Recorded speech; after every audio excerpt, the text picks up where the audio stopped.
Welcome. This is Apollo Fertility Chandigarh. We are part of the Apollo Hospitals group.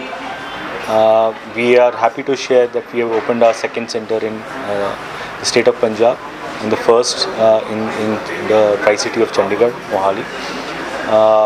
With the 22nd center under the Apollo Fertility banner, we hope to bring the ray of hope and happiness to a lot of couples who are suffering from the cause of infertility. IVF is an area which is looked down upon, but with medical science and the right care and the right guidance, guarantees can be made that happiness can be brought to a lot of couples. At Apollo Fertility, we take pride in combining not just science and technology, but also the best care and compassion that we can provide to the patient in a transparent way. The center is compliant to ART guidelines laid down by the Government of India. I'm also happy to share that in Chandigarh, we will also be opening our mother and child facility under the banner of Apollo Cradle and Children's Hospital.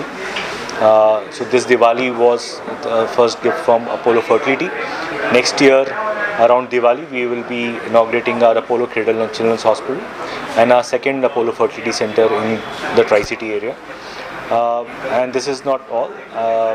We are looking to add more facilities in the state of Punjab to bring quality care closer to the people. मेरा नाम doctor Shilpa Agarwal है। मैं Apollo fertility sector 22 Chandigarh में consultant हूँ।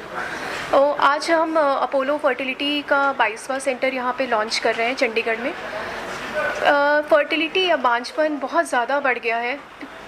Almost India में 2.5 करोड़ से ज़्यादा जो पॉपुलेशन है, इनमें बांझपन की प्रॉब्लम है, लेकिन फिर भी फर्टिलिटी सेंटर्स तक के पेशेंट्स बहुत कम पहुँचते हैं। जो ग्लोबल NHS का सर्वे होता है वो बोलता है कि टोटल फर्टिलिटी रेट जो इंडिया का है वो डिक्लाइन कर रहा है, लेकिन अगर इसी तरीके से चलता रहा तो जो रिप्लेसमेंट लेवल जो कहती है सरकार की 2.1 पे हमें मेंटेन करना है फर्टिलिटी रेट, वो फॉल करके 1.6 तक के आ जाएगा 2050 तक के, क्योंकि हमारी इनफर्टिलिटी इतना राइजिंग ट्रेंड में।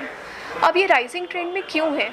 क्योंकि हमारी लाइफस्टाइल जो फैक्टर्स हैं, जैसे कि स्मोकिंग रेट इतना ज़्यादा बढ़ गया है, अल्कोहल, पेशेंट की जो ओबेसिटी है because of the diet patterns, malnutrition, junk food, environmental toxins, pollution, इन सब के कारण जो फीमेल है उनकी एग की क्वालिटी में प्रॉब्लम आ रही है, जो मेल्स हैं उनके sperm count and sperm motility में प्रॉब्लम आ रही है।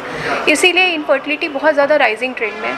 और जो ओबेसिटी की जो प्रॉब्लम है, ये PCOS की प्रॉब्लम को भी बहुत ज़्यादा बढ़ा रही है। तो PCOD, PCOS आपने सुना होगा कि ये बहुत ज़्यादा राइजिंग ट्रेंड में है, जिसके कारण अंडे बनने में प्रॉब्लम आती है, अंडे की क्वालिटी में प्रॉब्लम आती है एंड पेशेंट कंसीव नहीं कर पाते हैं। दूसरी जो समस्या जो आजकल बढ़ रही है वो एंडोमेट्रियोसिस की है।